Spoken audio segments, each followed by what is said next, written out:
All right, I'm gonna hit a random effect and just send it my way whenever I do. And then, okay. Yeah, because this is the YouTube part. This is the YouTube only. Gotcha. YouTube only You is gonna this. give us a yo? Yo! No, I'm not.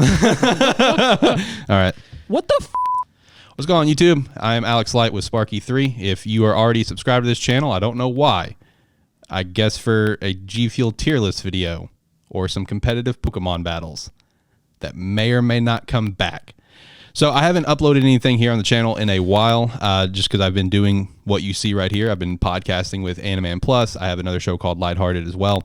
Having a really good time with that. We're actually almost approaching a year now of podcasting. We've now reached a point where we're dubbing this of AniMan Plus kind of season 2, and we're now officially here on YouTube. This little intro part that we're doing is strictly for YouTube to say hello, kind of break down the show just a little bit so you guys know what to expect here from AniMan Plus, and also who's with me. So let me introduce the guys. Starting off here on the casting couch, I have our One Piece expert of the show. He was also part of the DBA, so if you guys watch my DBA battles, he was the coach of the Arkansas State Lycan Rocks.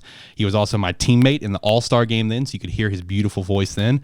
Over here on the casting couch, one of my co-hosts here at AniMan Plus, we have Josh, also known as Lock. Josh, how are you? I'm doing well. Say hello to the YouTube audience. Hello, YouTube audience. I probably already met you before if you watch any of these videos. That's true. The few that we put out from time to time. Technically only one. Well, no, because I think I was in your Crown Tundra videos, right? Yeah, I think you kind of popped in and out. Yeah, that sounds about right. Yeah. And then over here running the cameras for me, we have a man who has one of the deepest catalogs of anime and manga I have ever seen on a human being. Like, Jesus Christ, every time we have to do something extra, he always makes the joke he's put on his mining cap and go and dig up God knows what he's going to dig up. Running the cams for me for this show, we do have AniMan Zach. Zach, how are you? Doing good. I mean, how you phrase that makes it look like I'm just covered in manga. Yeah. I mean, am I wrong, though? I mean, you have a very deep, I respect it. I respect your deep catalog. I wish I had a catalog that deep, but I don't. I mean, you're not wrong, but just, I don't know. It just makes me feel like I'm covered in paper and words now. I mean, that's not necessarily inaccurate, but...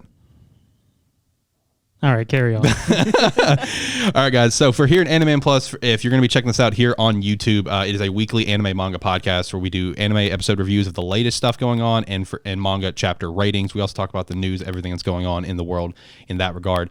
The big thing that I want to stress for people is, the people that are anime only viewers that hate spoilers. Like, the manga is always going to be the biggest thing that you're going to worry about. For the manga stuff, it is spoiler free. We just rate them 1 to 10. We move it on, keep it going. I think we're doing we have like 25, almost 30 manga series that we're reviewing right now. Yep.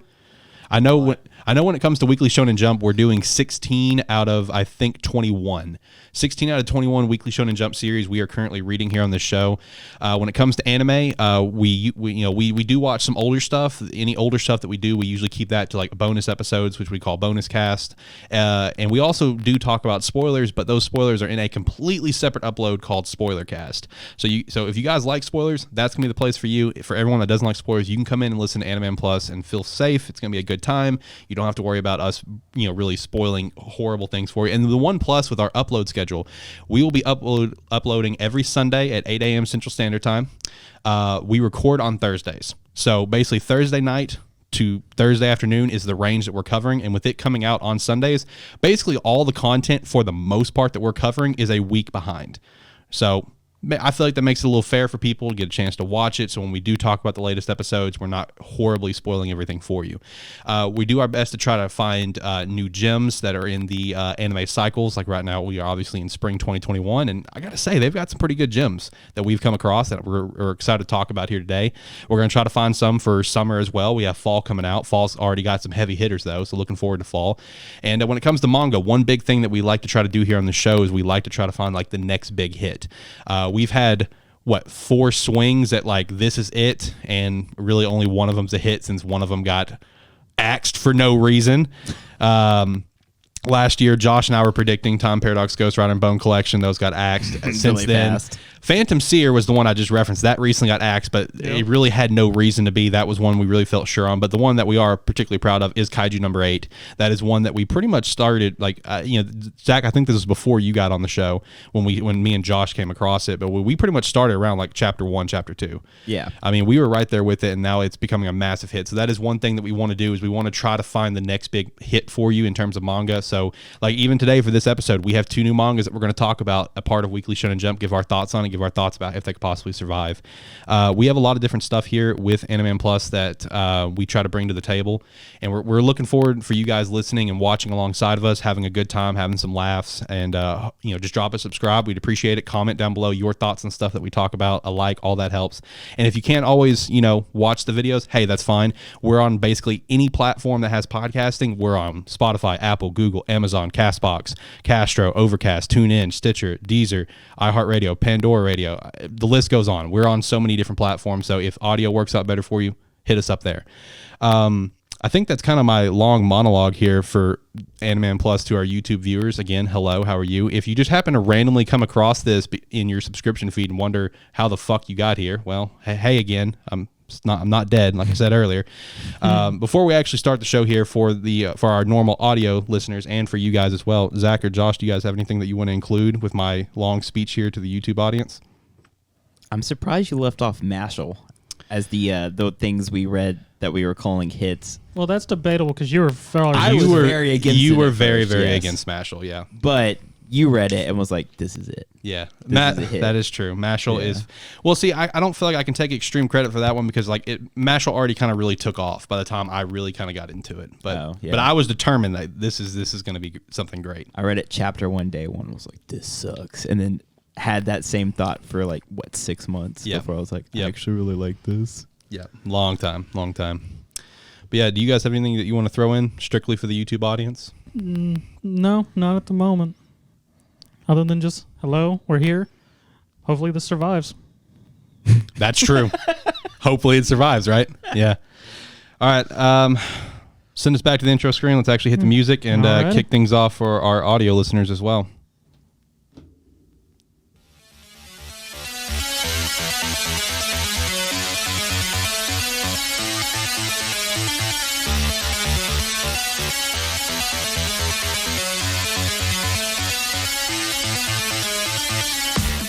What's going on? Welcome into AniMan Plus. This is episode 30. I'm your host, Alex Light. We are back after a little 1-week break, and we are officially beginning season 2 of AniMan Plus. If you are listening to the audio version of this right now, please keep in mind that we do have a video up for it as well over at our channel, Sparky3. The link's down in the description below. We're very excited to start this new chapter for not only just AniMan Plus, but for Sparky3 Media as a whole. We have so many projects in the works that we're excited to bring out to the world. I think there's a total of including AniMan Plus, 6 podcasts that we have in the works. Yep. And man, it is exciting. Very exciting times. You just heard his voice running the cams for me here on AniMan Plus. We got Zach. Zach, how are you doing this Thursday? Good. Doing well. What's up, everybody? Can finally see us for the first time in ever. That's true. That's true. If you're checking out the video, it's the first time you can really see us. Here on the casting couch, looking as beautiful as ever, giving his very delicious, high as a kite opinions. We have Josh rocking on the couch. Josh, how are you? I'm good. How are you feeling? You on cloud 9? I'm feeling sorry for everyone that's watching this and has to see our faces. Oh, it's not that Damn. bad. It's not that bad. Hey, on the plus side, we're looking out for them. We got some beautiful disc plates here in the background. Not sponsored, but hey, go check out some disc plates. They're pretty fucking cool. I'm gonna actually have some more. I'm gonna have total 3 more over here. 5 total in my background. We got 3 over in Zach's. We have Cowboy Bebop, the Jujutsu Kaisen, Demon Slayer. Yep. Shout out to Demon Slayer. As the recording of this podcast, we are going to see the movie tonight. Mm-hmm. Really excited for that. Over in Josh's view, we got a good old Chainsaw Man action. We got some Yu Yu Hakusho and some Black Clover. We got a lot more coming too. Got, of course, my favorite series, Hitman Reborn. Got some Dragon Ball, some Yu Yu Hakusho. We already have that one. I got a Dr. Stone one picked out for you as well. Nice. You're gonna like that one. Oh, did you find a good Dr. Stone one? Oh yeah, dude, I found a good Dr. Stone one of Senku. It's really sick. Yeah, you guys should check out Display. Display's really cool. Not sponsored, but go check them out. But we could be. Like, we could also be sponsored by G Fuel. Hey G Fuel, hit us up, man. We drink a lot of G Fuel here. All right, so for AniMan Plus episode 30, guys, we have a beefy episode. Obviously, taking a week off, add some extra content to talk about. But the main thing that that kind of beefs it up a little bit is we're officially in spring 2021 for anime. We have 3 new series that we want to talk about here today, including Tokyo Revengers, 86, and To Your Eternity. Really excited to talk about these, especially Tokyo Revengers, because this is a series that I've kind of plugged in the show before that I kind of wanted to check out, and I gotta say, I think Tokyo Revengers is going to be a really top tier anime for this spring season. Oh, it's going to be amazing. Yeah, like everyone is like super focused on My Hero season 5. Fair. Everyone is pumped over in Japan and people bootlegging it, excited for Eden Zero. Fair. You have the fandom that's excited for Shaman King. Fair. But Tokyo Revengers, that's one that people don't need to sleep on. Excited to talk about that. We also have 2 new manga to talk about in Weekly Shonen Jump. We recently had Build King get axed and Phantom Seer get axed. So we have Candy Flurry and Blue Box. I will say one thing about these. I feel like there was some lost in translation when it came to these coming out, because I know for a fact for Blue Box it was being advertised as a basketball player and a volleyball player, and now it's a basketball player and a badminton player. There was some last minute changes on that one, because I saw the promo art of where he was holding a volleyball. Hey, I'm still confused why it's called Blue Box, so maybe we'll find out. And as for Candy Flurry, whenever it was originally announced, the Ame no Furu, it was announced as like another romance, and now we have this candy battle style manga. But hey, you think there was some mix-up? I think there was. And there was actually supposed to be Candy Flurry was supposed to be the romance, and then Blue Box was supposed to be some sports action manga, and someone just went, "No, I'm gonna flip these." Yeah, basically. But how last minute can it be to like completely change basketball into badminton? No, it was volleyball. Volleyball see, to badminton. that's so true, because man, I started following, like I said, I think episode 29, I started following the artist for that show, and there was the promo art from their channel of where he's holding a volleyball. So that was, I didn't know he was a badminton player until literally a chapter came out and it was on the cover of the app, and I'm like, okay, this is a last minute change. So Jump just called and was like, volleyball's out, badminton's in, so let's get this changed. I think it was one of those things just like, what the fuck? I think it was one of those things like, hey, we just had Haikyuu in, so we've done volleyball. See, that's what I was thinking. I know we've had basketball before, but it's been a while, so that's fine. But hey, what about badminton? We've never had that. Let's do badminton. It's just the day before that it's supposed to be like turned in. The artist just like, what the fuck am I gonna do? Yeah, just like I feel like it was a last minute change, but and then another thing we're going to talk about here today that I'm actually kind of excited to get you guys' thoughts on is we had a very interesting interview from the Chainsaw Man creator. I got a chance to read over that and gave some interesting insight over part 2 and working on with Jump Plus, which I think was when we heard it was going to Jump Plus originally, we were kind of talking that maybe he's going to get more freedom and stuff like that, and that does seem to be the case. I'm kind of excited to talk about that interview here in a little bit, but let me hit the plugs real quick. If you guys haven't checked it out yet, I do have my other podcast, Lighthearted. It is a gaming movie TV podcast, and it will be on the way back soon. Now that this room is done, this room that you see in the background, it is going to be coming out soon. I've been waiting to get this room done to really kind of rev things up with everything else. You can follow us on Twitter at LightheartedPod, as well as for the AniMan Plus Twitter. You can follow us at AniMan Podcast, where we do put up weekly polls. We do have a bonus cast coming out here very soon for top character introductions and entrances. That's going to be coming out, I believe, on Monday. I'll be having that dropped. We also have our next bonus cast and spoiler cast lined up because, like I said earlier, we're going to see Demon Slayer tonight. So shout out to that. We're going to see the Demon Slayer movie opening night here where we live. So we will have a bonus cast version of it that is spoiler free, and then of course the full blown spoiler version. And hey, if you want to support us further, whether if you're an audio listener, YouTube viewer, whatever, the Patreon is a great way to do so. www.patreon.com/SparkE3. It's a great way to support us. We greatly appreciate it. Help further build the channel. Shout out to WB, because I said that by accident. Yeah, I was about to say, if you type WWE and you're getting something really different. Yeah, you get some John Cena stuff, But if you want to support us further, that is a great way to do so, and we would greatly appreciate it if you do that. We have different rewards where you can request topics for us to do on a special bonus cast episode that is dedicated to you. Possibly on the highest tier, we also have a way for you to come onto the show with us for a segment and stuff like that. Lots of cool stuff over on the Patreon, and like I said, we have 5 more podcasts that are set to come out. Lighthearted's obviously one. The other 4, I'll keep on the DL for now. I'm excited for the other 4 as well. But we've got a lot of stuff coming out, guys. But let's jump into the shout-outs. So the first thing is with the Weekly Shonen Jump issue that is about to come out here this upcoming Sunday, the day that this episode is released. It is a double issue, 21 and 22. And just for clarification for people, that does not mean double chapters. That just means that they are taking that issue and calling it 2 issues in one for that week, because the following week they are taking a week off. Issue 23 will come out May 10th in Japan, and the interesting thing about issue 23 is that it will have Elusive Samurai on the cover of the magazine. And what makes that so interesting is that is the fastest a new series has gotten on the cover since Toriko back in 2008, which Toriko got the cover in 12 chapters. Elusive Samurai got it in 15. And this is very interesting because, Josh, you tried getting into Elusive Samurai, couldn't do it. Yeah. You didn't care for it.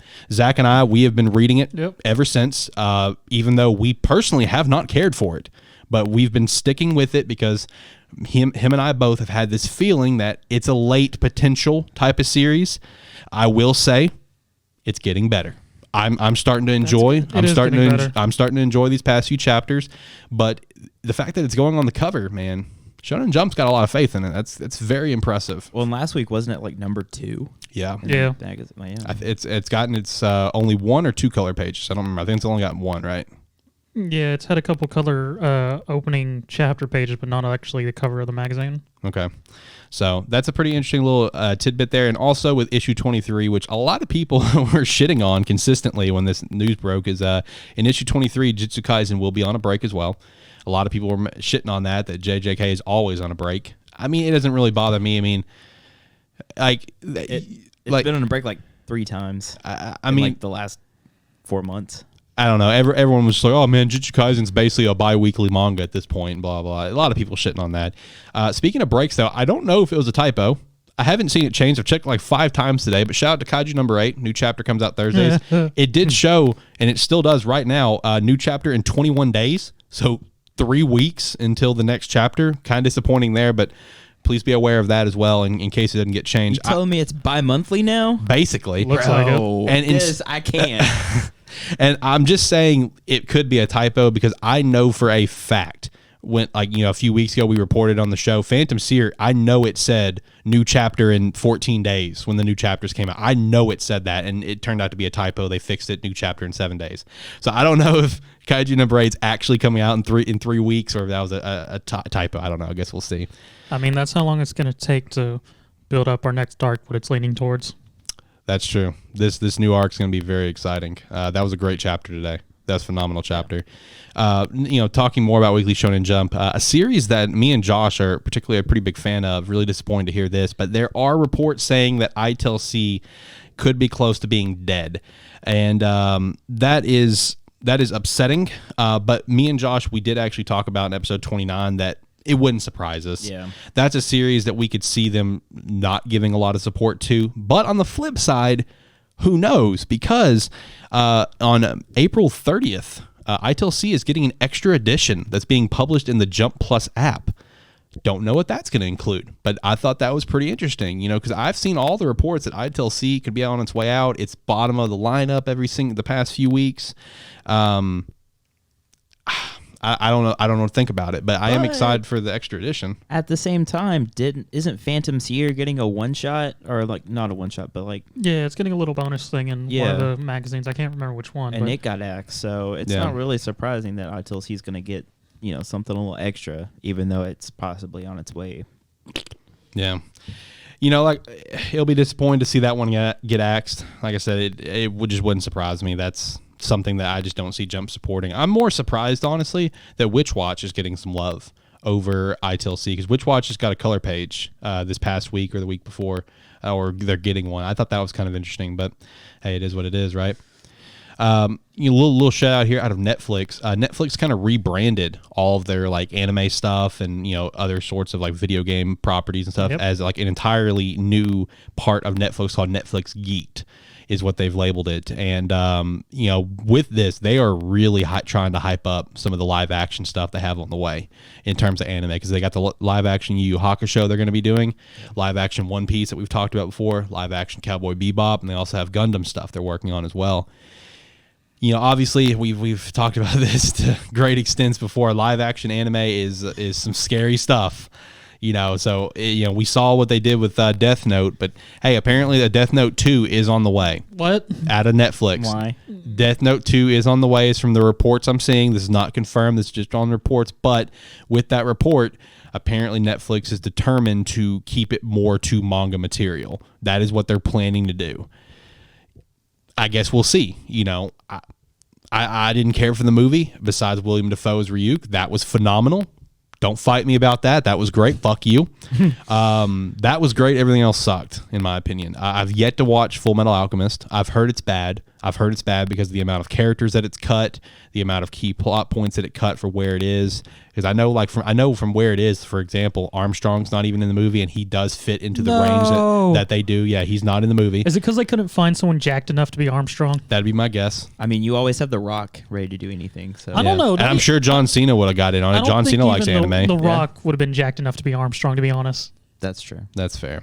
I don't think at this point John Cena would be either. No, I don't think he would be, but he'd give it his best shot, though. I probably would. Yeah, he likes anime. He does like anime. Isn't there a live action Bleach? Not that I know of. You know what? I hate I'm to not do sure. this on video, but let me just pop onto Netflix and see. I'm pretty sure there is. There might be a live action Bleach on the way. I know for the One Piece property, we've seen some stuff come out like the Going Merry and stuff like that, and it didn't look terrible. And Oda's got his hand on every single piece of the live action so far, so it may have potential. I'm scared for Yu Yu Hakusho though. I'm not gonna lie, that one scares me. See, I didn't even know about the Gundam one. I'm scared for Gundam. That's fair. They had about 4 tweets of it. They're like, "Gun damn it!" I was like, "Okay, all right. You can calm down now, Netflix." yeah." Just so you guys know, there is a live action Bleach film. Oh, Is it out? 2018. Yes. Oof. is it from Netflix? It is. Oh no. From Netflix. Actually, and I'm gonna say this too. I have more hope for the Yu Yu Hakusho one because it's like made at Toho Studios and it's like strictly done in Japan. And Japanese live action stuff is way better than American live action stuff. Like That's fair. The Japanese Death Note movies, so good. Yes, they're fantastic. Yeah. So I have a little more hope for Yu Yu Hakusho than I do for, Cowboy Bebop or One Piece. That's fair. I can respect that because another one also is obviously Kenshin. Just had its new movie release over in Japan, and that's one that's really held at the top in terms of live action anime. So I don't know. I guess we'll see if Netflix drops the ball or not with all these other properties. It'll be very interesting to see as it continues to come out.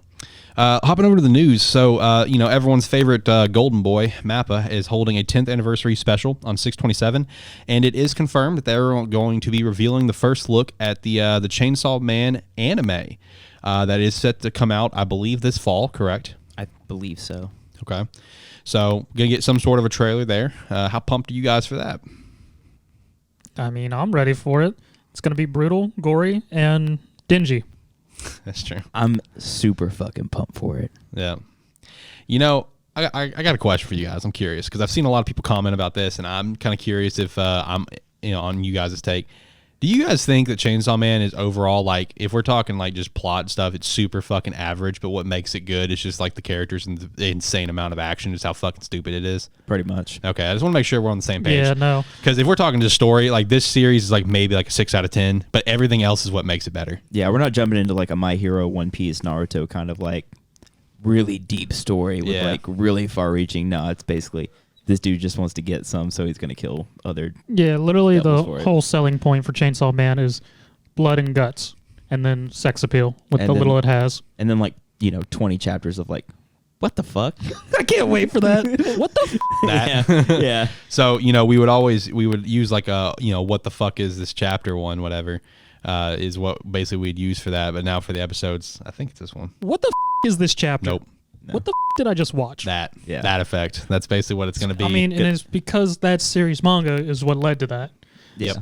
Yeah, Chainsaw Man is the one that actually inspired those two effects that you just heard. So yeah, depending on how the anime goes, if they do the entire like first part of Chainsaw Man, towards the end we'll get a lot of that. What the fuck? True. And you know, we've talked about before how it's going to be, you know, a Netflix exclusive, and you know, I don't, you know, we've all agreed I don't think that's a bad thing for Chainsaw Man because just of how much more freedom they have to do whatever they want. Yeah.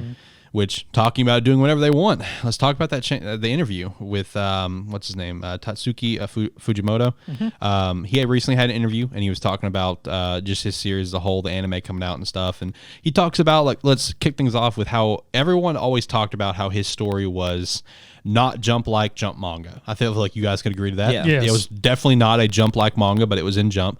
And you know what he's, you know, his response I thought was very interesting. So his response is basically, any series that he says like kind of comes out and really fits to the standard and the mold of what a Jump manga is will get axed. It'll die off. It's too basic. It's not unique enough. So what he wanted to do with Chainsaw Man was do enough to make it like a Jump manga, but then also put his own twist on it and his own personality on it to create his own property that's within Jump, while still trying to keep it within a Jump-like series. But his mindset was, if he made it too much like what you would expect out of a Jump series, it was just going to get lost in the fold and just get axed. I thought that was a very interesting answer personally. Yeah. I feel like that was probably the best way to put his series. No, it very much was, because when you compared Chainsaw Man to anything else in the lineup week to week, there was a very hard contrast. Yes. Yeah. And thinking about it too, like looking back at Jump, some of the big things right now there wasn't back then. Like One Piece, there wasn't a huge, like, you know, super powered action pirate manga. It was like, you know, you had Dragon Ball Z, you had Yu Yu Hakusho. So yeah, the things that come out that tend to be different seem to be more popular. Yeah. And I guess the best example is like Phantom Seer was a lot like Jujutsu Kaisen, but Jujutsu Kaisen was already that big mainstay of like that dark manga for Jump, and then so Phantom Seer, and which we talked about that. I think I don't remember which one of you said that. One of you said that was Jaws. That was you. Yeah. Where Phantom Seer could have been axed just because it was like, hey, you're not bad. Your sales are good. We like what you're doing, but we kind of got JJK over here, so sorry. That fits into exactly what he said. Yep. Was that, you know, now Jujutsu Kaisen is what you think of when you think of a Jump manga, and so Phantom Seer was just kind of almost a copy of it. Yeah. And that really puts in perspective for why he took all the approaches he took for Chainsaw Man that just made it so wild and wacky. And you know, and when it comes to what you said about like One Piece, you know, at the time, you know, you had Yu Yu Hakusho, you had Dragon Ball, you know, obviously One Piece fits in that mold of like this action series. But what made One Piece stand out from those two, besides obviously pirates and stuff and like a huge cast of characters that all kind of did their thing, is just how fucking, I just said it, how wild and wacky One Piece is. Yeah. The fucking powers and shit are all over the fucking place. And that's what made it stand out and be different. So I thought that answer that he gave was honestly phenomenal. And I will say, I hope, and I imagine they will, I hope young creators, you know, over in Japan take a look at that and kind of, you know, take from that, because Phantom Seer, you know, it was a good series. We enjoyed it. I thought it had so much potential, but ultimately, it like we've said, it's just too similar. It doesn't stand out. It wasn't unique enough. So hopefully people read that interview, inspiring artists, and they maybe take a little bit of info for it. The other thing that, you know, really stood out to me about the interview was he was asked about the big differences between working between Weekly Shonen Jump and Jump Plus, which when we heard Part 2 was going over to Jump Plus, that was one of our takes, is how different it was going to be. And he said for the most part, it wasn't extremely different in terms of the general like kind of prep process. He said some of the like the hard perceptions for the scripting stuff is not nearly as strict as it is Weekly Shonen Jump. But he said other than that, it really wasn't much different. But he said the big thing was, though, which ties into the scripting stuff, is that he said he's free to do whatever the hell he wants for the logic of the story. He can do anything that he wants to do, which is what we were thinking what was gonna happen, and why we thought it going over to Jump Plus was gonna be a good thing for it. And you know, tying into that, one little tidbit that he gave, which really excites me more for Part 2, is that he really wants readers like us to see Part 2 and Part 1 and really view them as two separate things that are still the same, if that makes any sense. That's how he put it, is that he wants Part 2 to really stand out as its own creation and not just be Part 2. But still be Chainsaw Man, still be about Denji and everything going on with those characters, but it still be its own thing.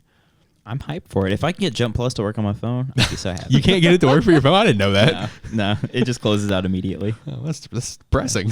Now, I will say I didn't read any of this interview, but I did see a comment where he was asked like if he could see like Chainsaw Man team up with anybody, who would he be? And he was like Avengers. The Avengers. Yeah. What? Yeah, that's who he wants Chainsaw Man to team up with. Which isn't out of question considering All Might just teamed up with Deadpool. So That is true. It's also in that aspect when you think about it. Denji's made a guest appearance in My Hero. Yeah. so he is canon. He is canon in My Hero, so the Avengers exist in the My Hero universe. So yeah. Okay. I mean, it sounds like it's a good thing because that was sort of one thing we've talked about with Jump Plus and with hearing about Chainsaw Man going to it is that hopefully it opens the avenue for more things like that and more freedom. Because when you look at the big one from Jump Plus that's specifically on Jump Plus, Kaiju number 8. Yep. It does seem to have a lot of freedom, and it definitely flows a lot differently than most base Jump series that are currently in Weekly Shonen Jump if you compare the two. Yeah. Right. So hopefully they start using Jump Plus a lot more, and we can actually get a catalog of original series through Jump Plus and get something a little bit different. I definitely think we will because, I mean, Jump Plus already has 2 massive hits with Kaiju number 8 and Spy Family, right? Yeah. Chainsaw Man Part 2, it's going to be a massive hit. It's going to fucking sell out the wazoo just like the original series did, okay? So, with those 3 heavy hitters, I mean, they already have a few other little tidbits here and there, like My Hero Vigilantes, for example. But, I mean, you're right. We get a couple more original series in there.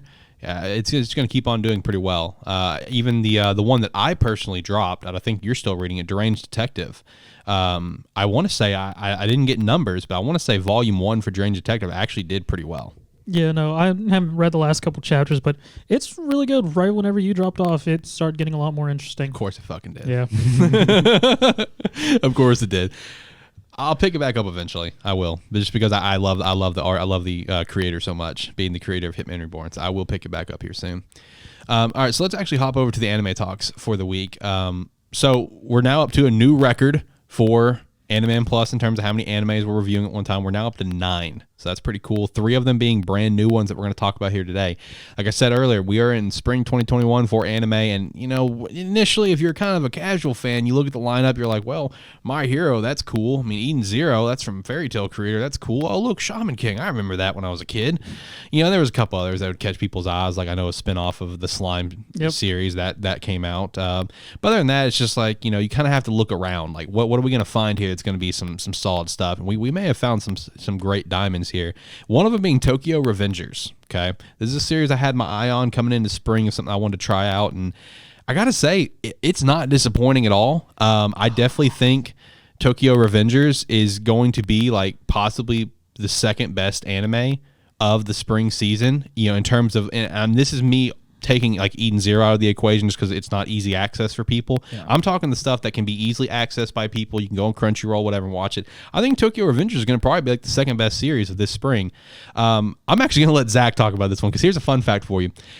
I pitched to the guys, hey, Tokyo Revengers looks pretty good. I said I like the episode. Zach watched the first episode and then read 10 volumes in 4 hours, and now he's caught up on the manga, which also shout out to the fact that Tokyo Revengers is now officially in our manga rating lineup. So Zach, why don't you talk about Tokyo Revengers a little bit, about what we got going on? I mean, it is definitely going to be a good series. Just a main baseline, pretty much.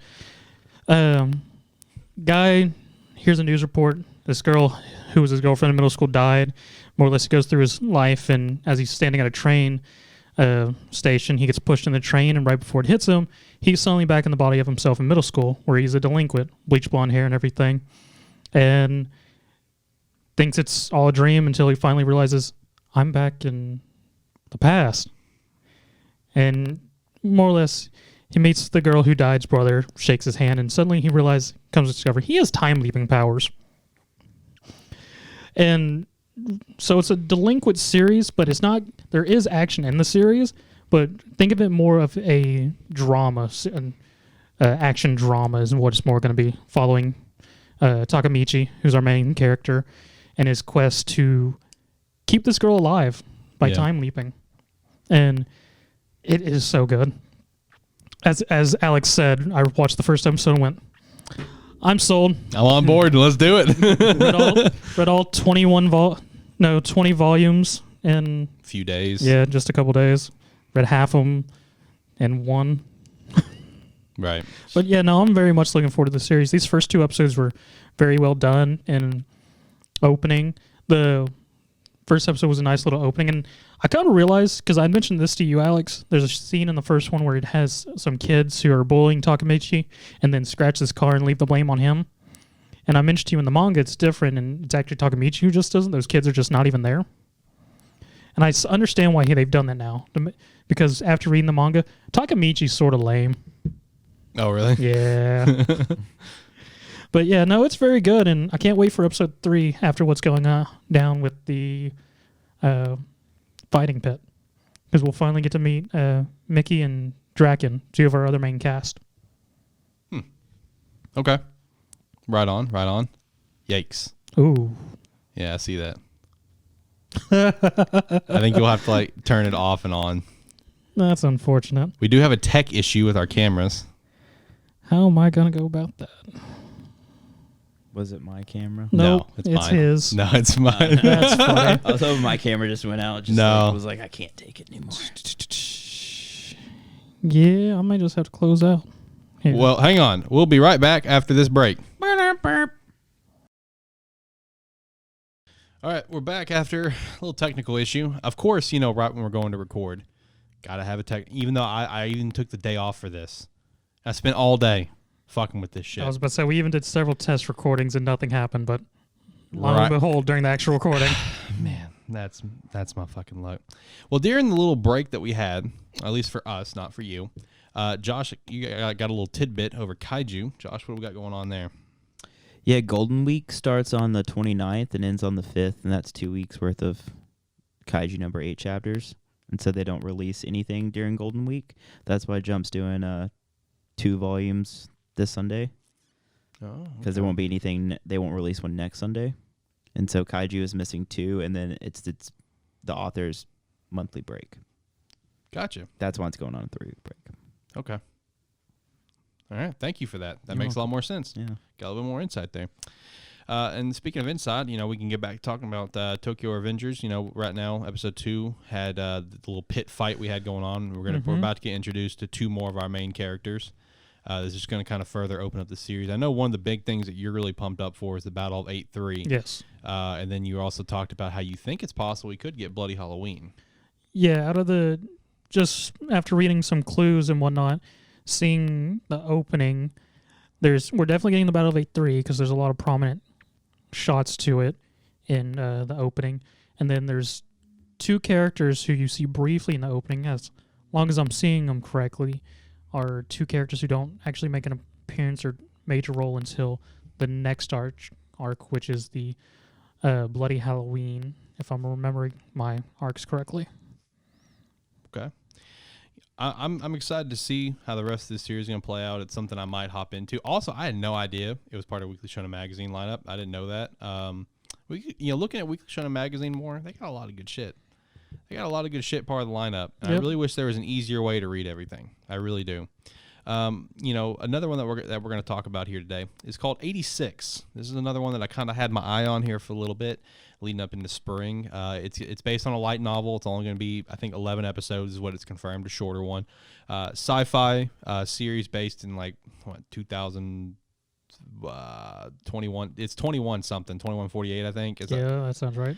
Yeah, I mean, it's a futuristic series about a war between 2 different countries, one of which is called the Republic of San Mongolia, I believe is what it is, and the other one's called the Gadian Empire, one of the 2. I'm not exactly sure how to pronounce it. So the Empire, which is our antagonist here, basically, their army is just full of mechs called legions, okay? And that's, they're straight up, just, robots running out there, just, tearing shit up, AI basically. Okay, no one's piloting these. For the Republic side, they also have their own set called Juggernauts, right? To the public, to the general public, people living in the country, they fully believe this is a battle of machine v machine. That is how they view it. That's how it's been told to them, is that this is strictly just machines just duking it out, the 2 countries fighting. This war, it's gone on for 9 years. The war should only last, what did they say in episode 2? 2 more years. 2 more years or so, because the legions only have a set amount of lifespan, basically, because they are completely automated. So all the legions should kind of die out in a couple years while they're fighting this war. But again, the public, the people of the people of the Republic, they believe this is just machine v machines. They have no idea of the underlying issues that is in the Republic. Where the thing that makes this series that's I think going to be really interesting is the fighting itself is not necessarily going to be the drawing point. Okay, fighting is going to be good. I think anytime it's going to pop up, it's going to be really dope. I know episode 2 had some fucking awesome shots. Yes, it did. Had some great fighting.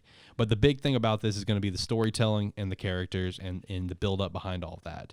And the big selling point drama-wise is going to be the friction between the two different classes of groups. Yep. The thing that I find super interesting about this is that, of how much the war has been twisted in a different light to the general people. Because, like I said, the Juggernauts, they just think it's automated machines going out there fighting. No, Juggernauts are piloted by people. But but people don't know that. They have no idea. Our main protag, I have no idea how to pronounce her full name. No clue. So I call her Major Waifu. That's what he calls her. I'm just going to call her Lena. That's just the name her shortened name that she goes by. It's like Valdina Melise or something like that. That's her name. Lena. That's what she goes by. She is a noble.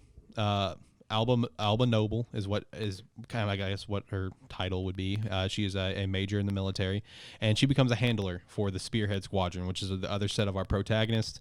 A handler is basically, man behind the chair, basically, running everything, checking out the battlefield, seeing what's going on out there and all that stuff. And she takes over the news, she's the new handler for the Spearhead Squadron, who is run by our protag, who is named Shin. He goes by the code name of Undertaker. Apparently, he's pretty tough to work with. Every handler before them has quit, retired early, or something of the sort. I think maybe one off themselves. I'm not sure. Nope, 2. 2. Okay. Yeah. Undertaker he's pretty tough to work with. He kind of just wants to do his own thing, kind of wants you to piss off. Is basically what it's going to be. So when it comes to this series and the whole, the public not knowing that people are running these mechs, these people are called 86ers. So in this world, there are 85 districts that are set up, and the 85 districts are within, the walls. Outside the walls, that's what's kind of considered the 86, people that live out there. And the thing that I thought was really interesting about, episode 2 really dove into this more, is talking more about these people, the ones that run the mechs, the one that lives in the 86. And, to the Republic, they're not considered people. They're not considered humans. Mm-hmm. They call them they're labeled as subhumans.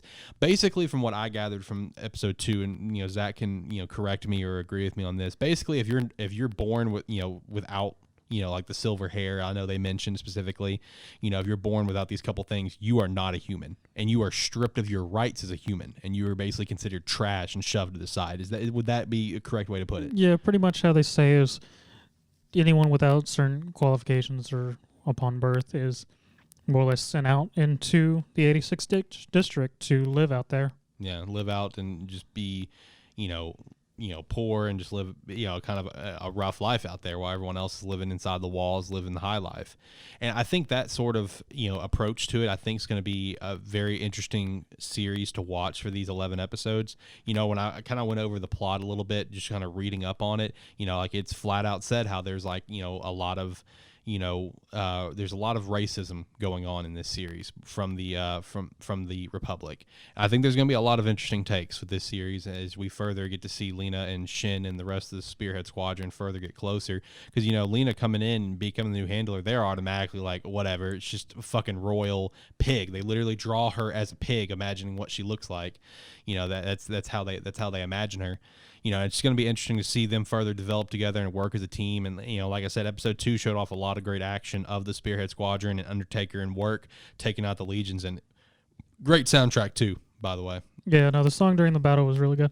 I mean, my big thing that I'm really going to enjoy and seeing as a selling point is just the actual social warfare going on in it, because you have the people of the Republic who think nothing of the 86ers and see them as subhumans, and then you have the 86ers who realize that the Republic people don't care about them, so they obviously despise the Republic, and anyone who becomes their handlers, they have no respect for them. They don't care for anything they say.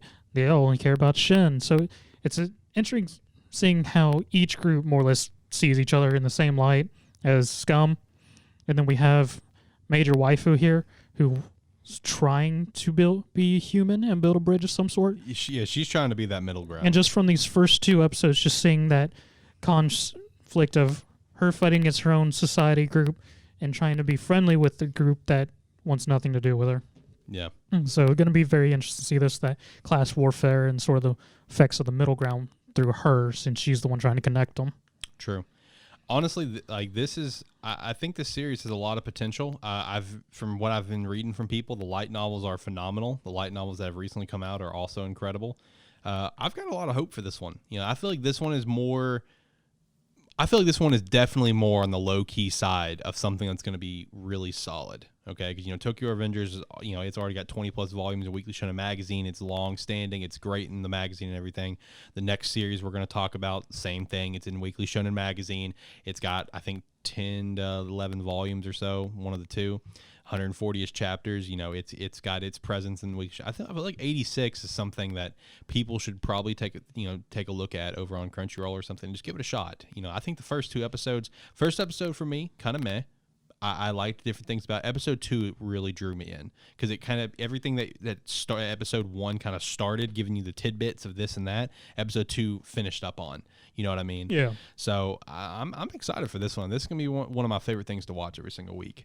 The next series, I don't know if it's gonna be my favorite thing to watch every week, and it's not because it's bad, because this is gonna be a very painful ride, and I don't know if I'm ready for it. It was funny reading some of the comments from people on episode 1 where everyone's just like, hello, welcome into this wonderful series. This series will either do an extreme amount of healing for you or an extreme amount of damage for you. And I'm just like, Jesus Christ, what am I getting into? And that is To Your Eternity. This is one that also Zach pointed out to me to check out. Mm-hmm. And this is going to be a painful ride, isn't it? Oh, it's gonna hurt because it is very much a drama life story of following this character and just nothing good. There's going to be some good moments in the series, but it's not meant to be good. There's a lot of bad stuff that's going to happen here that we're not all going to be fans of. So it's going to be rough. It's going to be a rough time. So basically what, kind of transpires episode 1, we have like a narrator who's basically God in this sense, and how he drops an object down to the earth. A little orb, right? Just because he wants to. Just because it's, when that whole opening segment, you know what it reminded me of? It reminded me of Ryuk just dropping his death note down. That's what it reminded me of. Yep. But he just drops this orb down the world just to see what would happen, see what it's going to do. It takes the shape of a rock. It just stays as a rock for a while, grows moss on it, whatever. It gets stuck through the weather and stuff. And then a wolf comes by, and a wolf happens to die right around where it is. And then the orb ends up taking the shape of the wolf. He's got the same wounds as the wolf and everything, but he's able to, it's like this, deity type of thing, more or less, I guess, and it's able to heal itself immediately, so it didn't have the wound anymore. And then you get introduced to what you would think is going to be your protagonist. What you think. And I want the record to be known, he does not have a name. I looked it up. He does not have a name. He is literally labeled as Nameless Boy. Yeah, no, you're right. He says the name of the wolf, but not his. Yeah, you're right. Yeah, so this boy, he sees the wolf. It's like his friend. He's like, Johan, you're back. I knew you wouldn't leave, whatever. Meanwhile, he has no idea. Johan's dead as fuck out in the blizzard somewhere. And, and then it focuses, the rest of the episode 1 focuses on this nameless boy, how he's living out what appears to be near the ocean is kind of what I gathered, but right now they're kind of like in an ice age type of situation. Hard blizzards. Everyone else in the village has already left at some point. He's basically stuck there by himself, living in a little makeshift hut that he has, just trying his best to make it as much as he can, by whatever fish he can get, whatever. And, it's one of those things, he wants to see the world and he wants to go where other people are. He doesn't want to die here alone all by himself. You saying that makes me want to point out a very good thing in that first episode was the very first action he did whenever our deity thing came back as the wolf. Yeah. Do you remember what he did? What? He tied a rope to himself to the wolf. That was the very first action he said after he hugged the wolf. Yeah, that's true. So that was a nice little touch there at the beginning to sort of give you an idea of the character's mental state and where he was at. Doesn't want to be left alone. Yeah. Because, he's basically lived here by himself since he was a little kid. And, You know, he wants to get out and see the world and adventure and go to other people because he doesn't want to die alone. And it's so sad to really sit there and think about it more and more, where he's like, all he's got was this wolf, and this wolf was gone for 2 months, and it just happens to show back up, and it's not even the same wolf. And then, you know, he finally decides, like, all right, we're going out, Johan. We're going on an adventure. We're going to find the others. You know, he goes out on this, you know, trekking through this blizzard, trying to keep finding these stones that kept pointing, oh, this direction. He's like, oh, you see this, Johan? We're getting somewhere. We're going to get there. He ends up falling into the water, you know, and which ends up, I think that was when he got hurt. Or Yes. When he got, you know, he had a pretty bad injury on his leg that he kept trying to treat. You know, just kept wrapping with bandages, bleeding nonstop. And he kept the one thing about him, man, is the kid just kept staying as positive as he can be. That we're gonna find people. Kept stopping for camp, kept, you know, trying to keep up his wound and stuff. And then finally they get to another rock that points, but it's X'd off, where it's just like, that's not the direction. And it's very clearly there was wreckage there. Yes. Very assuming that it's probably the people from his village. There's gravestones. Yeah, there's gravestones, and that's when he finally just kind of broke down, where he's just like, I can't do this. You know, I can't make it. You know, because this whole episode, he's just saying that, you know, we can make it, we can do it, we can do it, we can reach the promised land, we can reach where things are green and not frozen and other people. And when with all the gravestone stuff, he finally broke down. He's like, I can't do this. And you know, this wolf that he thinks is his best friend for X amount of years is just like this new creature that doesn't really know how to live life, and he's just like, I don't know what's going on, man. I'm just here for the ride. And then, you know, the nameless boy finally reached the point where he's just like, okay, we're going home. We're gonna go home. I'm making this decision. You know, it's fine. Fuck it. We're going home. They end up going home, and the boy is not well because of that injury. The injury he has yet to actually get a chance to, you know, properly heal. When they're back at his hut, you know, he's constantly running a fever. You can tell where this is going. There's a nice little touch there also, because if you actually watch the wound, you can see it's get bigger every time there's a new shot of it. Yep.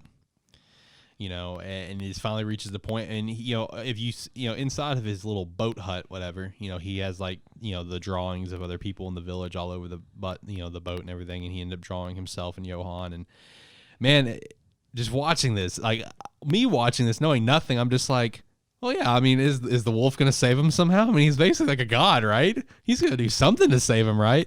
Nope, the kid dies. First episode, kid's dead. I'm just like, well, fuck. Like, where is this going? And then our wolf transforms again. Into the boy. And we're not even like, it's not even just a transformation of he takes his form. He literally transforms into the very being of everything he's wearing at that point in time. Yeah, like in terms of like the mental states and stuff, none of that follows. You know, this being transformed into this boy, he is still like, you know, think of it like an infant that knows nothing of the world and knows how to do nothing. You know, in episode 2, when you get introduced to March, who is set to be sacrificed, mind you. Like, this is like a little girl, like 8 years old, and in this village was selected for this ceremony for, I don't remember the name of the god. I'm assuming it's the god that's our narrator. Which No, it's not. It's the bear. Oh, it's that bear? It's the bear. Oh, that fucking bear. Yeah, we did get a shot of the bear in episode 2. I forgot about that. Also, shout out to the fact that the narrator is the same voice actor as Nanami and Overhaul. So that chilling voice works really well for the narrator. I'm really enjoying that. But you know, they come have this ceremony where they have to sacrifice a child. They have to sacrifice a child of some sort. March is chosen, and March is like, I don't want to die. I don't want to do that. No, I'm good. It's just like, well, that's unfortunate because you have to fucking die. Sorry. God, man, this series is not going to be a kind journey. No, it's not. This is going to be brutal. You know, whenever you get a chance to get, you know, March introduced to our thing, the orb, it's very clear that it still has no idea how to do anything, because when, you know, March was helping it eat, it's still eating as if it's the wolf. So it's like down on all fours, just devouring, you know, fruit as if it's like a wolf. It has no idea how to talk. It doesn't know how to do anything. It just... I love the fact that it has that whole moment of her trying to teach him how to eat with his hands. And for some reason, he understands the concept of slapping it out of her hands on the ground, but not actually using his hands. Yeah. I feel like it's going to be a fun journey to a point, but it's just going to be painful. It's going to be sad. You just got to buckle up. You just Just gotta buckle up for this one. Yeah, it's gonna be good. The bottom line, it's gonna be good. I think it's confirmed for 20 episodes, so excited for that. It's gonna be good. It's just gonna be it's gonna hurt. It is gonna hurt. There's gonna be a lot of sadness in this series. We do recommend you guys check out all 3 of these. They are all 3 on Crunchyroll, and I think some really hidden gems here for the spring season. Really excited for all 3 of these. All right, so let's hop over into the stuff we've already kind of been talking about in the past. We've got My Hero Academia Season 5. We have episodes 3 and 4. How are you feeling on it? I mean, it's the start of our Class A versus Class B fights, and which is going to be fun. This is a whole great arc that I'm enjoying being animated. You know, just recently, Team 4-Star did My Hero Academia Season 1 quick recap, whatever, and when they were going through the heroes, like introducing each student, they got to Froppy. Yeah. And for the record, I love how Kazuneko put on Kermit eyes for her. That was funny. But what she said was, as introducing herself, I'm someone's fetish. And then we got what we got with these episodes with that dude where when he got captured, he was like, her tongue was all over me. Yeah. So that was the first thing I thought of was, I'm someone's fetish. I mean, it's just the beginning of the class fighting. We got a resolution to the first battle. We got the rest of the battles on the way. You know, most notably, the big one for this is obviously going to be the one that has Deku's team on it. That's going to be the last one. But I mean, we're going to be in for some good stuff. It was a good couple episodes. I enjoyed them. Can't say really anything negative about it. Josh, you didn't have a chance to watch these, correct? Correct. I haven't had a chance to watch anything. Yeah. So. No, that's fair. But one thing you can talk about, though, is One Piece. You may not have watched it, but you know what goes down. I actually, for the audio listeners here, I have not been watching One Piece with Josh. I did watch episodes 969 and 970. Just hopped in, Odin backstory. So, you know, for these episodes, you got to see the disbanding of the Rogers Pirates, Odin returning home and everything. That was pretty much 969, and him getting a breakdown of what's been going on over in Wano. That was 969.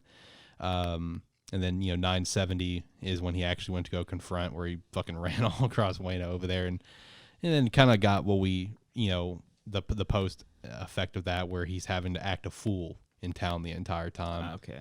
Yeah, that's where we are right now in the Odin backstory. Get to see Roger's execution as well, very briefly. I heard that they changed it. Since I haven't watched it, I haven't got to see, but I heard that it was changed just a little bit. I cannot confirm nor deny. Okay, well. I will leave that to you to confirm nor deny when you watch it. We will confirm or deny it next week. I personally don't remember how it was in the Odin backstory or anything. I don't remember. But I mean, there were a couple of good episodes, you know, for me just randomly jumping into One Piece, you know, because I've read it, so it's not a big deal. You know, when it comes to Odin backstory, I'm really pumped up to see what's coming with Kaido and everything, because reading that was pretty brutal. Yeah, it was pretty brutal. So I'm pretty pumped to see what's going to come next. And you know, the main thing is, you know, with where we are right now in the One Piece anime, I'm so pumped to actually watch this stuff animated with what's going on right now in the manga. I mean, like, dude, I'm ready to see that animated. Yeah, that's going to be soon. This year, I think. Yeah, like the stuff with Kaido should start to get animated this year, unless they throw in a bunch of filler. Well, I mean, we technically have a long way to go to get to where we're at right now. So maybe the end of this year, early next year, I think we'll start getting to the really good stuff. Yeah. That fight that we have going on right now is fucking, it's intense. It's good stuff. It's good stuff. Zach, what do you think of Dragon Quest episodes 20, 27, and 28? We have no idea when this series is going to end. We're just assuming it's going to go all the way through. Yeah, no, at this point, because it started off as we assumed it was just being 25 episodes, and now we're at 28 that's come out. So I assume it's just going to run through the manga, all the content that it was. I mean, 27 was decently good. Hyunkul comes and saves Pop. Then, of the 3 dragon riders, they take out 2 immediately. Then it's a whole fight between Hyunkul and the land rider. I can't think of his name right off the top of my head. And it turns out that this guy has the brother to Hyunkul's weapon, so it becomes a thing of the 2 fighting each other with opposing weapons made by the same master. And I would like to point out this Dragon Master, he's a pompous big mouth. So anytime he attacks Hyunkul, he's just like, I can kill you in one strike, but I can't be bothered, so I will hit you multiple times. Yes. He is that big of a pompous. And there's even a moment in their battle where, before I forget to mention, Hyunkul cannot go a fight without his armor being shattered anymore, so he's once again stripped during the middle of the fight. Nice. And this series kills me because during their fight, Hyunkul gets slashed across the chest, okay? And it actually leaves a mark on him. And after taking this slash, he then proceeds to get pummeled with the tip of the spear, but leaves no holes in him. Right after an attack that slashed him, obviously showed it hurt him and damaged him. Hyunkul should be dead. And we're not like talking through his armor. We're talking bare skin here. But plot devices, right? So the two of them proceed to fight, and Hyunkul gets the upper hand with his trap card of a necklace. You've activated my trap card, Yugi. Literally, it's how I saw it, because he pisses the guy off. Guy goes to finish Hyunkul. He's just destroyed his weapon. Hyunkul's on the ground. He goes in the air to do his final attack, and as he comes down, Hyunkul's just like, I only have one shot. Chain. Block. Grand Cross. Wins the fight. I was like, I'm done with you. This series is a fucking meme. It is, and it's just because it's a much older series, so the tropes in it didn't match up. And I was gonna say, what's funny is I've been watching the first season of JoJo, and they came out like manga wise around the same time. Yes, they did. And now I'm understanding a lot more after watching JoJo's Bizarre Adventure. Oh, so Josh is on board. Okay, Josh gets it. I don't get it still. Yeah. I'm the lone wolf here. But that was all 27. 28 was called fucking 28. 28 was called Dai's Secret. Oh no. Has nothing to do with Dai. What? Or a secret. Yeah, no, not even a secret. What? Because it's literally, so our pompous blabbermouth, he manages to get back up, and because the Grand Cross attacking him, but he gets back up and attacks again and just has another pompous moment of, I could kill you in one strike, but I must go to my master, and so I'll leave you here to die of your own accord. Hyunkul says something, he's like, oh, you can still move. Well, in that case, let me tell you about the backstory of my master. And proceeds to tell how Barham once was for humans, killed a dragon that was going to destroy humans, met a woman when he was in his dying moments who helped him, ends up marrying her. Well, no, it actually doesn't say he marries her. She's a princess to a kingdom. People didn't like that he was coming in and could take the throne because he's a dragon person thingy. So they banish him from the kingdom. She goes with him. They have Dai. So the whole big thing of why he hates humans is because they killed Dai's mother. You know how they killed Dai's mother? Barham's went with them. He was going to sacrifice himself so they didn't hurt Dai or her. And he's on the execution platform where they're about to strike him with fireballs. And after they've shot the fireballs, at the very last moment, she jumps in the way. Not their fault. No. They're even shocked by it. And her father just... Like that kind of shocked? Yes. Okay. And her father, after it all happens, goes, why would she jump to save a monster like him? And that's what triggers Barham. Just that one comment. So he destroys the whole kingdom and decides he's going to kill all humans. Destroy the whole As it hits me more, like the levels hit me, it's so much more absurd. She saved my life. Wait, he called me a name. Fuck him. No, he badmouthed his daughter who saved him, who saved Barham. Oh. Yeah, he more or less saying he was going to disown her because she saved a monster. I thought it was just like the initial, like, he called me a monster. I'm going to kill them all. No, it's because he badmouthed her. And that's his whole reason for doing this. It has nothing to do with Dai. Not in any way, other than just telling the story of his father and mother. Yeah, that was my little trump to Dragon Quest. The series is tropes and story writing is so old it hurts, and I've spent a lot of my time laughing during it. I mean, but his reason for hating humans is kind of almost like the Attack on Titan thing, where like their big plan is like, all right, to beat us, we'll just have to make it to where we can't have babies anymore. Like, it's so dumb. Like, the solutions. Well, how was Shaman King? How did you think about Shaman King episode 2 and episode 3? What do you think of those? How do you think the remake is going so far? Because like I said before, this is all like new content to me. I don't fucking remember anything. So this is all basically new to me. So what did you think about it? I mean, I'm enjoying the remake. It's almost fairly shot to shot as the original series. Ren's a prick. Ren is a prick. His sister's still waifu material. True. And Bruce Lee is still best puppet. Also true. I also love the relationship between Yo and Amidamaru. I love their chemistry. It cracks me up. Yes, no, it's very good. Amidamaru is like completely not what you would expect out of like an old school, like super badass samurai. Like, it's just not what you would expect out of him, and it's honestly just very, very, very comedic. I will say, like, in terms of powers, I feel like we're escalating very quickly, but then again, I don't remember or know, I guess, anything much about it. Like, it's just like one episode, I can use like 10% of your power. Next episode, I can use 100. Well, the whole thing there is just that he can't use it consistently. It's just their mental states have to be the exact same.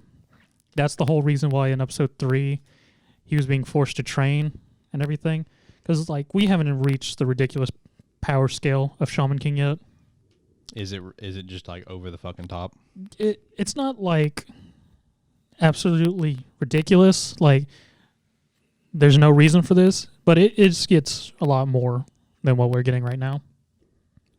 Well, I guess I'm excited for that because I already thought it was kind of like reaching a little bit where it's literally one episode. I can do this. The next episode, I can do all of it. I'm like, all right, well, cool. It is what it is. But, I mean, I enjoyed these 2 episodes. I don't like the little kid, though. I got to say. And I think the reason I don't like him is because of just how little he is. It just doesn't make sense to me. I mean, you're just going to have to accept that because of Shaman King. Most of their character design is absolutely ridiculous. I understand it's the design. It's just how much he stands out. It just bothers me a little bit. He's so little. Yeah, Manta, not a huge fan, but we also have Yo's waifu was also introduced as well. Yes, his fiance Anna, I think was her name, yes. Right? Yeah. So she was a pretty dope character. I like the introduction to the old man there because it's just like 1 second. It's just like, oh no, we screwed up because he takes over Yo's body. And he's just like, what? I can't hear you, and they're just like. Yeah, he was 96 when he died. That's how they come back is at their time of death, and they're like, "Oh no!" And then the old man just starts fucking, schooling his former pupil. Love that. That was good. I'm enjoying the episode so far. What did you think of Eden Zero episode 2 though? Which also shout out to the fact that you read all of Eden Zero as well. I just remembered that. Yeah, no, I've watched episode 2 and finally went. I guess I can read this. I guess I can read this. Yeah, so caught up on that as well. I mean, it was good overall. It was just a continued introduction to the universe, and It was done well. And just got to show us Rebecca and the weirdness that is Happy in this series. True. You got Rebecca and Happy's backstory, which is a little bit of a sad one, where Happy was killed as a young kitten, but then brought back as a robot. That can turn into guns. Yep. And that's how Rebecca fights, is using Happy as guns. This cute little cat that, just blowing people up. It's pretty great. But they're not dead. They're not dead. Because it's ether bullets. It's ether bullets. They're just going to be knocked out for a little bit. So we're good. The end of this episode did get introduced to, another one of our characters who obviously looks just like, Urza Scarlet from Fairy Tail, Elise. Yep. Where she is, now on the way to where Shiki and Rebecca is, and once they get all a chance to meet and you get to have all the cool introductions between all of them, that's when the series is going to really just start to open up. It's going to open up a lot, and we're just going to start really piling in our main cast of like Hermit, Witch, as a couple of examples, Sister. We're gonna Moskoi. yeah, we're gonna get introduced to a lot of characters here soon. So really excited for that. I really wish that it wasn't Netflix jailed. I really do, just so we could watch it just through Crunchyroll in high def glory. Me and Zach's having a tough time finding this. We found a reliable way to watch it finally. I mean, he's having a tough time. I don't care really. I can watch it. That's good enough. Look, I watched episode 1 in HD glory thanks to one website, and ever since then, I've had a hard time finding anything else. Okay, so I don't know. It is what it is. Eden Zero though is really good. Excited for that. Another series that obviously has been Netflix jailed since the anime has started. Seven Deadly Sins. We do have the final season going on right now. Did catch up. I got 3 episodes here. They're okay. The thing is, there's nothing happening, so there was no animation issues. Okay, there's really nothing happening. But that doesn't necessarily mean anything. Because, during when stuff was happening, there were obviously shots where there was nothing happening on the screen. And they still somehow messed it up with like faces look like crayons, whatever. It was still pretty rough. But nothing actually really happened throughout these 3 episodes. So the animation is, I can't complain anything about it. I mean, it's fine. This was all just post-fight. I did make a little bit of a joke that I was kind of low-key hoping they would have just ended the anime and pretended like the Demon King was actually gone. I was kind of hoping for that. I know it wasn't going to happen because I know it was already confirmed, but I wouldn't have complained if they did that because I'm very scared to see what's going to come out of this next, the final major fight with the Demon King and the 7 Deadly Sins that is now going to start off this next episode coming out next week. But, I mean, it was fun. Just lots of recap. You got to see... The one thing I did really enjoy about these episodes is the further push of the bonds that the Sins have. That was the one thing I really enjoyed about this episode. Because, as things were starting to come out into the open a little bit, slowly but surely, what was going to happen with Meliodas, the first person who pointed out was Bond. Bond and Meliodas went up to drink together, and Bond flat out called Meliodas' ass out, where he's just like, hey, I know what's happening. I know what's going to happen. At least tell me when. And Meliodas like, oh, so you figured it out, huh? It's just like Bond's like, yeah, and I guarantee everyone else has too. They're not that stupid. So I really enjoyed seeing the bonds between everyone. You got a nice little shot of all the boys taking a pee break together. That was fun. Everyone was there having a good old piss. Escanor was complaining about it, but hey, Escanor's gonna be Escanor. But yeah, other than that, it was good. I enjoyed them. I'm very scared for like the next probably 5 episodes. I'm very scared for them. I'm sure they'll be fine. We'll see. I mean, if the animation from the last 5 was any indication, you'll enjoy it. I will say, we did get a trailer for Cursed by Light.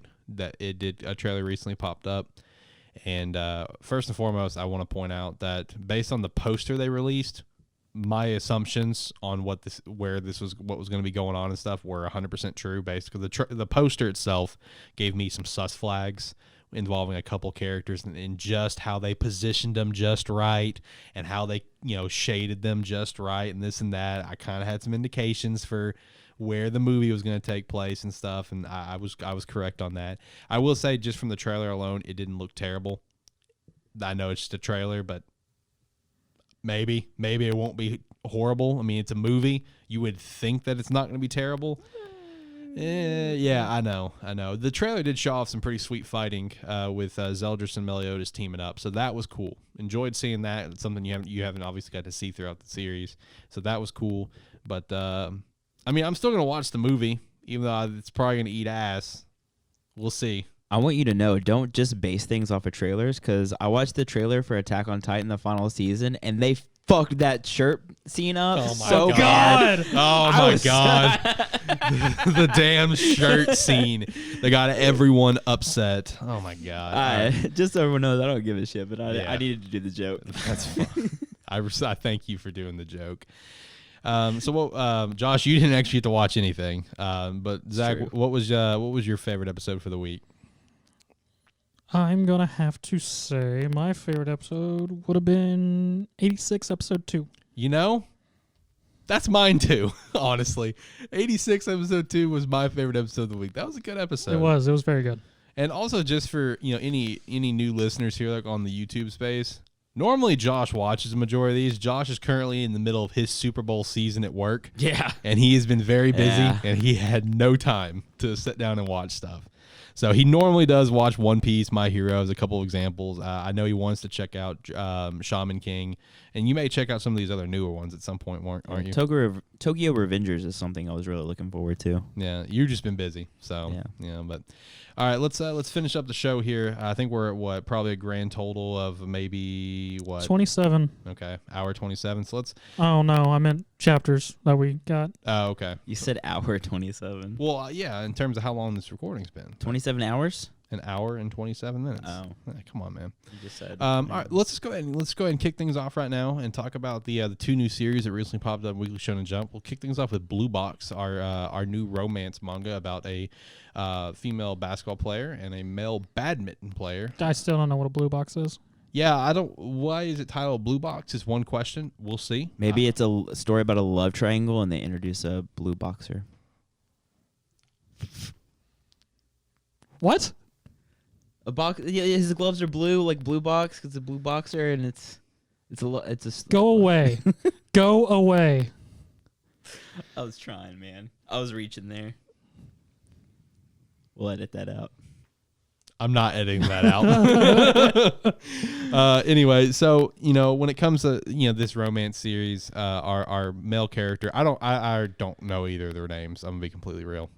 I have no idea, but our badminton player, he's got eyes for this female basketball player who's a phenomenal player for the school. Has helped take them to like championships and stuff, and he's just like an average badminton player, whatever. While she's super great and everything, works really hard and stuff. He wants to try to shoot his shot, but even his badminton like teammates are just like, oh, bro, you got no chance. Just like, don't even try. Like you are not getting anywhere with her. Has like the first chapter kind of just sets things up where she's gonna have to end up moving, which is really just kind of devastating for him as it appears at first, because he's just like, she's not gonna get a chance to go to nationals, she's not gonna get a chance to really try to push for this if she's gonna have to move to the States or something because her family is, so he's gonna try to be there for her or something along those lines. And then this is where the romance are really starting to kind of kick into this series, and how it's going to all really, really be built upon is that he finds out that, her parents and his parents were friends or are friends. They've been friends for a long time. They played on the basketball team together. So while her parents are going off overseas, she chose to stay here, and she's going to be living with him. That's where all the romance is going to be built on, is the fact they're living together. Dun dun. Yeah. Wait, did you say they found out their parents are friends? Like they didn't know? Well, he didn't know. Yeah, he did not MC know. didn't know. Our MC had no idea because he's an idiot. All right, man. Yeah, he had no idea. And I do want to note that our MC, he's in his third year junior high, and she's a first year in high school because they go to a connected escalator school where junior high goes immediately to high school. Yep. Okay. I mean, it'll be interesting to see the connection that's built between them, especially since they're going to be living together. Like, we already started to see a little bit of tidbit in chapter 2. Chapter 1 was, kind of a weaker chapter, introduction to a series, in my opinion. Chapter 2, I feel like kind of delivered a little bit more because I feel like you got to really see some more connections between the two of them. While you only get to see a little bit of it in chapter 1, in my opinion, like him going to her and expressing that, hey, I admire your work and stuff like that. You can, whatever, everything that he went in chapter 1. I didn't feel like there was enough of them two together in chapter 1, where chapter 2 kind of delivered that a little bit more. Like, for an example, he was doing something in his room. I don't remember what, but then I think he quickly covered it up where he's like, I'm reading Shonen Jump, actually. And then she was able to kind of relate to him. So, oh, is that the new issue of Shonen Jump? I haven't got to read it yet. Whatever. Oh, can I borrow it, please? I want to read these chapters. So you're gonna get to really start to see them kind of connect a little bit more that way. And I think them living together kind of thing just further develop different aspects about him. And apparently she's got eyes for him too. It's been kind of hinted at where she admits to have watching him in practice before, because at this also exact time he's watching recorded tapes of himself that he had someone do during his practice session. Because his mindset is, he likes this girl. She's super great, top tier basketball player, take the team to nationals. He's average as can be. He wants to try to get better and go to nationals, with badminton and everything. But shout out to the fact there's nationals for badminton. Shout out to that. In manga, there's nationals for everything. Yeah, yes, there is. Yes, there is. So, which got her in relations. Oh, can I watch that with you? Can I watch your tapes with you? I watched you in practice earlier, and he's just like, thought that was just me that watched, but cool. So it's going to be interesting to see these two further kind of develop the feelings for each other. At this time, I cannot sit here and tell you if I think it's going to, if I think it has strong potential. That's the best way to put it right now. I have no idea, honestly. It sounds like Witch Watch sports version. Right? It's got better pacing than Witch Watch, and so far I like it more than Witch Watch. I mean, that's fair. I mean, I dropped Witch Watch pretty fast. So. Even though you were on the train? I was on the train, and then I was just like, eh. Then you got SLC. Yeah. Rip. The other one we got is Candy Flurry, and I got to say, I like Candy Flurry. I'm unsure about it still. I think it's so stupid, and I'm all about it, man. So basically the way this series is built is that we are 5 years past from when Tokyo was completely destroyed by candy. All throughout Tokyo, destroyed grounds. You see giant lollipops all over the place. And when it comes to like the candy aspect of things, I the thing I like about it is that it's got its own unique take of just this is completely stupid, kind of like a Mashal type of thing. But then also in terms of like how like the different powers and abilities, it kind of reminds me a little bit of One Piece with all the devil fruits and how they're all over the place. So how the series is set up is that there was 100 limited edition candies that were made by evil Willy Wonka. Yes, made by evil Willy Wonka. People were able to get their hands on it, but when they did, they were able to have powers. Like our pro tag is able to create lollipops and beat the crap out of people with lollipops. Josh, I love Josh's face right now.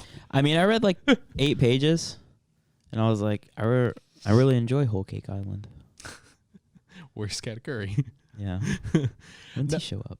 No, I think this one actually has some potential just because, like, I feel like, see, the thing about it, and this goes back to our previous talk of it's got to be able to stand out, right? It's got the same level of stupidity as Mashal, in my opinion, but what's going to make it kind of, unique is like I just talked about. I view it kind of like stupidity of Mashal, the weird ass powers of One Piece, and kind of slap them together. And now you're getting Candy Flurry. That's kind of how I relate it, because One Piece powers, as we know, they're all over the place of what they can do. Okay, and then Mashal is just like basically like a One Punch Man meme. Okay, that's basically more or less it is. It's the level of stupidity that is Mashal. Take those two together, you got Candy Flurry, in my opinion. I think taking those two, with that sort of combination, this has some potential. It's got some funny comedic moments where you get like our male pro tag who like calls out the other kids in the hallway. This actually did really make me laugh. I want that to be known. When I read this, I did die of laughter, where he like called him out to stop picking on the girl, whatever. And the bully's like, "What? You got something to say? Hurry up and say it." And he's just walking down the hall. He's like, "You can't run in a hallway. It's dangerous." And I'm just like, oh my God. I laughed for like a solid 5 minutes at that, just to how stupid it was. But I think the series has some solid potential. I personally like it more in Blue Box. That's my opinion. I'm excited for Candy Flurry. I am. And from what I've seen, the reception on it is phenomenal. I've seen a lot of people really pumped up for Candy Flurry. I'm going to be honest with you. As a whole, how did you feel on it, Zach? Because you actually did read the full chapter, didn't you? Yeah, I've read the full chapter. I mean, yeah, it's got its interesting concept. I'll be curious to see in which direction it goes. At this point in time, I'm gonna continue reading it. I don't have any solid feelings on it yet, just because it is at that point of, do I really want to jump on this ridiculous train? Yes, you do. Jump on it with me, please. All right, well, I do want to talk about these more, but we got to go see the Demon Slayer movie, so let's wrap this up. All right, you hit our manga chapter ratings for the week. We are not rating the ones from the week prior, from when we took the week off. We're just doing this past week. All right, so One Piece was on a break. My Hero 309. What would you guys rate it? 8. 7. I will give it an 8. Black Clover 290. Josh? 9. I respect that. I had to think about it. No, I'll go 8. I gave it an 8. Dr. Stone 193. 10. Ooh, okay. I mean, it was good. I'm going to give it a 10 too. Yeah. I'm giving it a 10. JJK 146. 7. 7, yeah. In agreement. Yeah, 7. Yozakura Family, chapter 79. I'd give it an 8. Good chapter. Undead Unluck, chapter 60. I'd also give that one an 8. Mashal 59. 8. I'm giving it a 9. 8. I'm giving it a 9. This chapter was stupid. I loved it. It was stupid, but Sakamoto Days, chapter 20. I'll give that one an 8 too. Giving it an 8. Yeah, just give 8s all 8. around. Elusive Samurai 13. I'm gonna give that one a 7. I'm giving it an 8, which I think is the highest rating I've ever given Elusive Samurai. A Yeah. series that I've usually given like 5s and 6s and maybe a 7. It is getting better. It is getting much better. I'd give this one an 8 for sure. ITLC chapter 12. 7, which I think I gave last week a 7 too. I think so. I'm giving chapter 12 an 8. I think that was a good chapter. Witch Watch chapter 11. 5. Yeah, I agree with 5. 5. It wasn't that great. You guys about to drop that one? Had Yu-Gi-Oh! At the end. Shout out to Yu-Gi-Oh! They challenged each other to a Yu-Gi-Oh! Till at the end. Yeah, they did. They did. Ball Parade chapter 10. I'll give it a 7. I'll give it an 8. So Blue Box chapter 1 and chapter 2. I give it a 6 and an 8 respectively. I'll give them both 6s. Okay. Candy Flurry, I'd give an 8. I'm gonna give a 7. Kaiju 32. 10. Ooh. 9. I give it a 9. I give it a Really? 9. I respect your 10 though. Really? I It do- was really good. I mean, it was really good. Yeah, But then it gave us 3 weeks off. Yeah, That's but in all sad. fairness, I mean, everything else is taking a week off too. So, Okay. and Yes, it just a so week. happens that Kaiju falls on the beginning and the end of the holiday. I mean, What about Spy Family 44? 9. No, wait. 8. I'm giving it 8. I think it's going to be a great arc though. It will be. Yeah, I think it's going to be a phenomenal arc.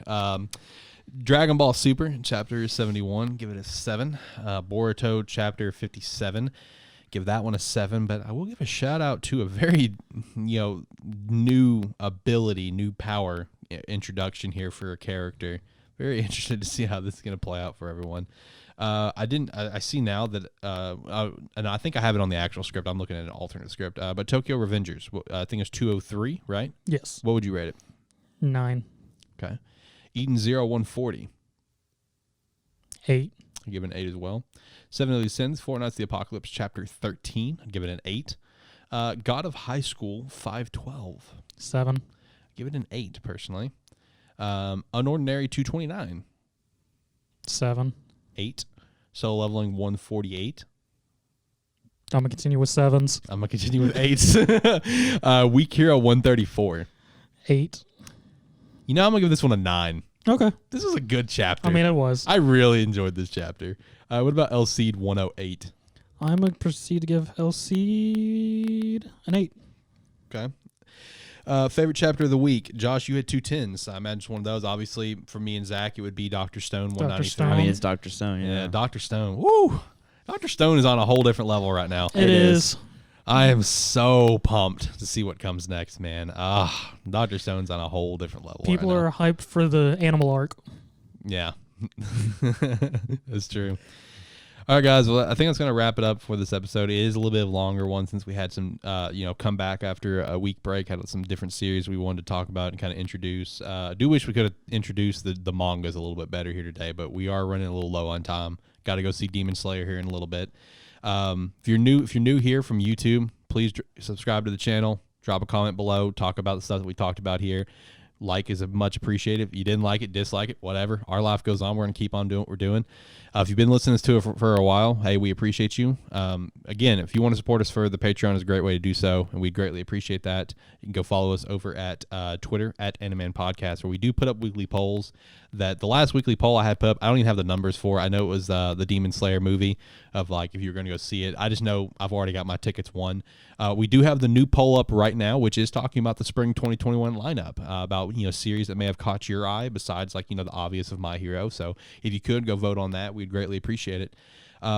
Zach, Josh, you guys have anything you want to say? I'm going to say, as he said, please subscribe, comment, like, anything your platforms allow, either on YouTube or any audio platform we are on. It does help. Thank you.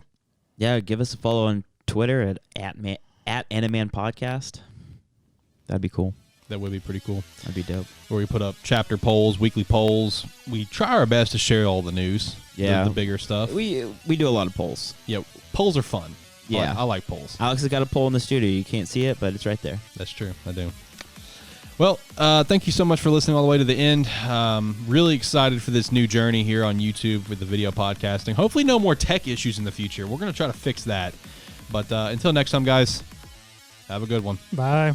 Sponsor us, G Fuel.